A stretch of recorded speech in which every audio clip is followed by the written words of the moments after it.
Hey, how my stars doing? It's Adrian with Starting Point, and today's guest star is Ty Clark, the Land Shark. Okay, how do you name Land Shark? Land Shark came from my coach because I'm a pretty good striker and I can wrestle, so he wanted to name me Land Shark. Most fighters that did it in the beginning are jiu-jitsu fighters, but most of the good ones were, so they call them sharks. And then he gave me the land because I could take it to the land and strike pretty good. Okay, I like it. I was hoping that you would explain that. So, wait, he said that you could take it to the land, meaning the ground pretty good. So, how do you prefer to fight?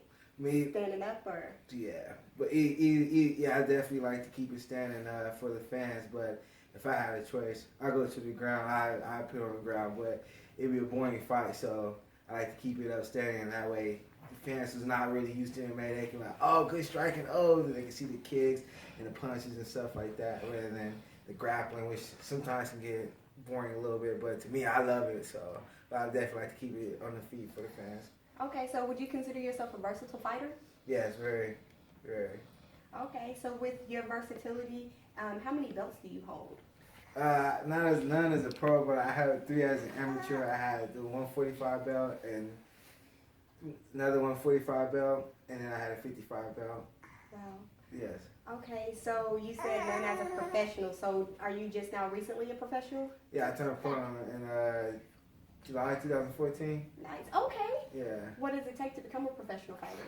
A lot of hard work. Yeah, everyone in your team has to agree on it to be a successful pro. But if you just want to be a pro, you can just go sign a piece of paper like, oh, I'm pro right now. But to be a successful pro, you have to make sure your team agrees with you, and you got to be winning fights, and you don't want to turn pro after a loss. You want to make sure you turn pro after a win. Okay. And so you signed with Bellator. Yes. How was that? Man, signing with Bellator is fun. I knew going into my last fight I was going to get signed with Bellator, so it made me a lot more comfortable. It made me happy doing what I'm doing, because at first it was getting boring, just beating everybody for no reason. The belts are fun. The amateur belts are fun, but it doesn't really mean anything unless you're with one of the top promotions. And being with Bellator, it gave me a new fire. It makes me hungry again and train harder to be the best. Awesome. So you said promoters. You have promoters? There's promoters that promote every event, different event. Okay, so no personal. Yeah, I have a manager. He doesn't like promote me yet. He like just gets me fights. He doesn't like market me really that much, but his main job is to get me fights. And then I try to like promote myself and get my name out there. Like the promoters around Wichita, they did good jobs. They put me all over the billboards, but that was just for that event. Once those events end, then it's just done, and just to the next one and the next one. So yeah. So do endorsements come with this? Yes, yeah, you gotta get endorsements. Right now I'm on a lower level, so I got like some local companies helping me out, and till then I gotta work for the bigger ones. But yes. What are the local companies? I got Not Human helping me out with some clothing. Okay, we've heard of them. Yes, and then Supplement World, they helped me out with my supplements like protein, amino acids when I'm cutting weight and stuff like that. So those are my 2 big sponsors. And then I have Mr. Hawaii Smokies. They come to all my fights, and I go out there and get food whenever I'm not in training camp, because it gets me pretty heavy when I'm in training camp. So I go out there a lot when I'm not fighting. Okay, so what's your diet like? Diet. Well, the smart way to do my diet right now is pretty much I eat anything I want outside of the 8 weeks, and then once I get in 8 weeks, I go to fruits and vegetables and meat, and then the last 4 weeks, depending on how much I weigh, I go straight to a juice diet. But if I'm comfortable and I'm sitting outside the way pretty good, then I just still eat whatever I want that's pretty clean, mostly all organic things. Oh, really organic? Yeah, all organic. It tastes so sweet, and everything is so good. So yeah, I love organic. It messes me up so much because it keeps me in such good shape that I don't have to do some of the other things to put me in shape. But I do need to keep doing those things. But eating organic, it makes it seem like I don't have to at all, because it's put me in that much good shape. So would you say that's one of your secrets? Yeah, successful? yeah, but everyone says it. You just have to catch on to it. It's pretty well known, but a lot of people they don't pick up on it yet. That's nice. Okay. So, in your last fight with Darren Collis, Yes. I noticed that you guys took a selfie. Yes. I thought that was cool. So that's before the fight when Yes. people are normally talking Yeah. mess to each other. What was that about? Well, see, I didn't want to have no personal problems with him. He didn't seem to have any personal problems with me either. So it was just about going in a fight, fighting someone tough and getting it over with. He's an Army veteran, and I respected that. Well, I don't know what branch he's in. He's in the military for sure, though. Mm-hmm. And I know that he went out there and fought for the country, so I don't want to disrespect him at all, and thought he's pretty cool. Plus, one of my teammates is his brother's, was one of his teammates, so we actually could have been training together, so I wanted to get the fight over with, good fight, and then after the fight, be friends. That way, we can train together if we need to be, and I didn't want to be no enemies with someone who I don't want to burn no bridges with that. Is that your mind frame before each fight? Yeah, I try to get in. I find out who I want to be friends with. If not, then forget them. If they don't live nowhere near me, if they're cool, they're cool. But if they coming at me, I think I'll be the most aggressive person. But if they want to be the most friendly person, I'll be the most friendly person. And because I'm gonna be the best fighter in the cage. But I want to make sure I set the pace outside of the fight. So Right. yeah. You seem like a pretty humble fighter. So, how do you feel about Conor McGregor? Conor McGregor, I feel like he's humble too. I just feel like he has to say what he has to say because it's the truth. If you feel that way and you do it, then I don't see how he's not humble. I mean, I don't see how he's not lying. So he's telling the truth. Conor McGregor, he's good for himself. I don't see him doing anything wrong. I see him telling the truth exactly how it is, and he goes out there and fight the way it is. It's not like he's going out there and laying on guys and trying to waste time. Like he's trying to go out there and give the fans what they want and knock people out. He's telling his opponent that. He's telling the crowd that, and everyone has a chance to prepare for it. So That's yeah. an awesome perspective, actually. How did you get into the sport? I got into the sport of MMA because my cousin was training and he was fighting, and I seen him fight. I was like, oh man, he's doing good. And I remember Kimbo Slice, and we seen Kimbo Slice train, and seeing them two do good in fighting, especially after street fighting. I was like, yeah, I could do that. I want to do that because I was street fighting and I didn't want to get in trouble no more because I was going to school, and I was like, well, I can't get in trouble at all. So let me go train for a little bit to see if that's what I need, and I just started fighting for real. Okay, that's cool. So what do you do outside the ring when you're not fighting? Taking care of my son. Okay. Doing work with my dad, and just really I train a lot, so I'm pretty much sleeping or doing those things. Okay, that's cool. So, what MMA fighter inspires you? Be truthful. I like my cousin and Caveman because like they local, and my cousin he's just a good striker. He's like one of the best strikers I ever seen. The Caveman, he's like from Wichita. He's my age, but he made it to the top of the world, and that inspires me a lot. So Kimbo Slice, he inspires me, and Brock Lesnar. Kimbo Slice, he inspired me because he's a really good street fighter, and now he's fighting. And Brock Lesnar, he was one of the best wrestlers, and everybody was like, oh, he's not going to do good, he's not going to do good. And he goes out there and he wins the belt. You keep saying your cousin. What's your cousin's name? His name's Brandon Phillips. Oh, okay. And then, do you see yourself going to the same level as Conor McGregor? Oh, yeah. I definitely see myself as being like one of the most successful fighters because I just think about fighting different than a lot of other people. It doesn't bother me. I'm in a comfort zone training. I'm in a comfort zone fighting. All of it comes easy to me, so as long as I keep training, then I should easily be up there. Easily, as long as I work hard. Right. So, what would you say separates you from other fighters in your division? What separates me from other fighters in my division is I actually pay attention and I actually do what I'm supposed to do, and I don't shortcut nothing. And most people, they find success, they go partying and hang out, and I find success by going to run more laps and training harder and eating right, and that's what separates me for a lot of fighters in my weight class. So your definition of success doesn't necessarily have to do with money or even titles. No. But you gotta have that though, because I mean, we ain't fighting. Mm-hmm. We fighting to feed our family. I mean, we ain't just fighting for fun. I mean, if it's those things are there, so you have to get it. I mean, you want it, especially money. I like that you said that, because I think that a lot of times when that question is asked to so many people in your position or, you know, others, that success is defined by some type of materialistic thing or position or some type of money, but yours is defined as, you know, basically an opportunity to work harder and to go further with yourself. So that's what's up. You inspired me just now. So That's awesome. I'm like, what can I do after this? Yes, So, that's if you could fight with anyone, who would it be?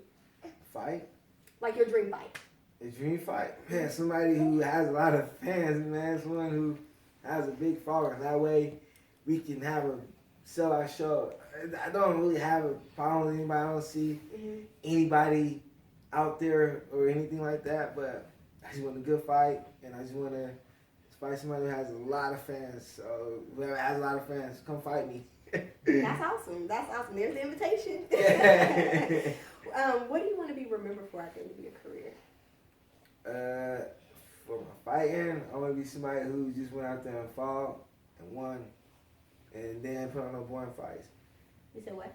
No boring fights. No boring fights? Yeah. I like that. I like that. So, what do you think of female MMA? Because that's not boring. Yeah, female MMA, it's kind of weird, like, seeing girls fight. I'm not really a number one fan of it. I'm more like, if they want to do it, no, that's on them. I'd rather not watch it. I'd rather dudes fight, but like, yes, there's female fighters, because I train female fighters, and I have respect for them, and I want them to be successful, but I don't really like try to watch it, because I don't really like to watch girls fight. I'd rather see them do something else than beating each other up. But as far as them having an opportunity to do what they want to do in life, I think that's awesome for them, and for the fans who like watching them, I think that's cool too. Yeah, I agree. So what do you think of Ronda Rousey and her meltdown? Is that something that you think that champions normally experience? Nah, I think, man, that right there, it's probably some, I don't know how to really explain it. I don't know why she would feel the way she felt, because, well, yeah, in a way, because, like, when I only lost one fight as an amateur, and everybody was telling me I was the best, they was even canceling my fights right before I was supposed to fight. I was like, you too good for this guy. We ain't gonna let you go out there. I'm like, what do you mean he has more fights than me? So I kind of know how it feels to be told you're the best and still lose. But, you know, I never wanted to, like, I told my family I would quit if I ever lost, but I lost and I'm still fighting. So I never know, I think that you can always overcome a fight, so you should always never feel that down. You should like, well, just get back in the gym and train harder. Yeah. Because, you know, if she knows she was doing some things that she could have done better in the fight. I mean, in training camp. Now, if she wanted to be ignorant and not do it, that's her fault. Right. But and losing kind of comes with this territory with fighting. I mean, do you expect to win every round? Yeah, not every round, but I expect to win every fight, for sure. Okay. I can't expect to win every round. I cannot expect to win every second of the round though. Okay. But I definitely expect to win every round and every fight, and try to finish it as quickly as possible. And if I don't, then we're gonna have a long fight. I won't quit, but yeah, you can win every round. You can win every fight. There's a way if you do it right. When you win every second, every fight, no. Right. No. Okay. It's a lot harder to do that. And how long have you been doing MMA? I've been in training for MMA since January 2011. I started doing Brazilian Jiu-Jitsu, and I had my first fight May 2011. But I was training striking August 2009 for boxing for like 2-3 months, and then had one fight. And I started doing Muay Thai in 2010, January. I hear of a lot of people doing Muay Thai, but you said, how old are you? I'll be 27 in May. So you started would you starting with fighting, would that be considered later on in life? Like, you didn't, it was, so how old were you? When I started MMA when I was like 21, going on 21 or 22. And that's not considered old? No. It would be if I went in there and I just started doing it. But since I had like prior somewhat of a boxing history, somewhat of a kickboxing history, no. And I had a lot of street fights. I mean, a lot of street fights that prepared me for fighting, no. But if I went in there and never fought before, maybe had a little bit of wrestling, something like that, yeah. But no, I was ready to fight. My body was ready. I looked like I was ready. My mind was ready. And I acted like I was ready. So, no, it wasn't. I actually was supposed to turn pro in 2013, so, I actually moved on pretty fast with it and advanced pretty fast, but I never wanted to. I wanted to take my time, like, wait a second, don't rush things. And, yeah. That's good, that's good. So what is the greatest obstacle that you had to overcome so far out of the ring? You have to stay committed. You have to stay committed to training. There's so many things that you can do or try to tell you to do besides going to the gym and training. And training as a pro, there's a lot of hours. It's way different than training as an amateur. And even training as a high-level amateur is different than just training as an amateur. So I always had to overcome just training because I never had to stay focused on anything that much in my life where I had to eliminate everything besides just focus on that. So this is the real deal for you? Yeah. Okay. What advice would you give someone who wants to be a fighter? Don't be a fighter. Don't be a fighter? Don't be a fighter. Are you serious? If you want to be a fighter, don't be a fighter. No. Why? Because this is something that you don't want to like tell people to do because you can get really hurt out there and like people like get seriously hurt. So, and I wouldn't like tell a friend to come do it because it's something you have to do on your own. But if someone came to ask me, I tell them, man, just stay focused because it's a lot of things. Man, fighting gets really hard. Even people who win, they still can't handle it mentally, so they end up giving up. So it's tough. So wow. Yeah. That's intense. Okay. What do you wish you would have known before starting? So I wish I would have known is something that I did know that I just didn't really do because your body just doesn't allow you to do. Just do more fights.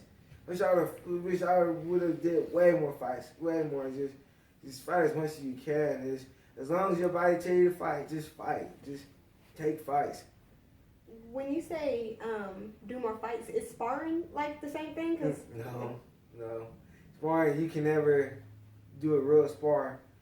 This is a fight because there's no real. There's some people who can put emotions involved in sparring, but I can't. Mm-hmm. So that's why I say that. There's people who can actually go in there and me. Nah, I might have a weird training day. You like that movie? Huh? You like that movie? Oh yeah, yeah. Like I like that movie. Yeah. Keep calm. No, me. Hey, you better not. Yeah. But yeah, it's tough and like there's fights though that's similar to sparring that you can do, and I recommend even doing that, which is called smoker fights. And you meet up with maybe you might meet up with one of your coaches, one of his friends, and another coach, one of his students. It's called a sister gym. You might meet up with one of them, somebody you might know. Y'all might fight, and then you might, hey, do it on a certain level. Might not go 100%, but you gonna go 80%, which is similar to a fight, or 70%, 60%, which is similar to sparring or whatever in the class. So you can meet up and do those kind of fights. And I recommend people do those fights even if they don't even want to, if they don't have a fight coming up, to still do those kind of fights. Right. We talked about movies just a little bit. What's your favorite fighting movie? Favorite fight movies, was John Claude Van Damme's Bloodsport. He's probably the best movie. Probably my favorite movie. Really? Yeah. I haven't seen that, unfortunately, but my favorite fighting movie that I can just think of straight off the bat is Real Steel. Real Steel? Is that with the machines? Yeah, with And they was with fighting? robots? Yeah, in the Dead in the Sun, right? Yeah, with Yeah. Hugh Jackman. Yeah. It got to me at the Yeah, end. yeah, that movie is kind of emotional. Yeah. I try to stay away from movies like that. Why? Cause I try to play this tough guy role, What? and then it's got break me down, and I might feel sad for some other reason, and You're then funny. yeah. What about Karate Kid with Jaden Smith? See, I haven't really seen that one, but I've seen it a little bit of it. And that's a pretty good movie too. These are probably like kiddie amateur type movies that I'm telling you about. I like it. No. See, the martial arts of the next generation. These are their movies. So it's still movies. It's still motivating. You know, the next world champion. 10 years from now, it might be real favorite movie might have been Real Steel or Karate Kid, Jaden Smith. So just because they might be kidding me to me because I'm a grown man or something like that, it's still motivating the next generation. So it still goes in there. You're very optimistic. Are you like this all the time? Yeah, That's try to be. That is awesome. So what do you plan on doing after your days in the ring? I don't know yet. I'm trying to figure that out now. I'm actually thinking about either going back to school and doing something with the school, doing something that's like coaching and being like a teacher or a cop or something like that. But most likely I'm gonna be a coach and for kids, and I'm gonna try to like do like a free program for kids and give back somehow, some way, and hopefully I get some sponsors to help me out with that. That way we can create more athletes in Wichita, not just football, basketball, baseball, The traditional. Yeah. Okay. MMA. I like that. I have to say, it was a real pleasure talking to you today. I really enjoyed this interview. Thank you. Who's someone that you would like to see on the show? So on the show, Chris Harris, Brandon Phillips, one of them dudes.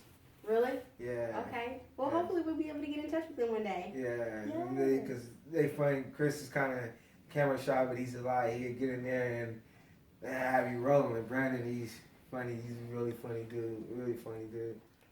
Cool. I think I'm kind of funny too. Yeah. Well, it was really good having you on the show. Thank you. Thank you, everyone, for tuning into Starting Point. We hope that there was something that was said that you could be encouraged or inspired by. I know that I was inspired today. So we'll see you next time. Cut.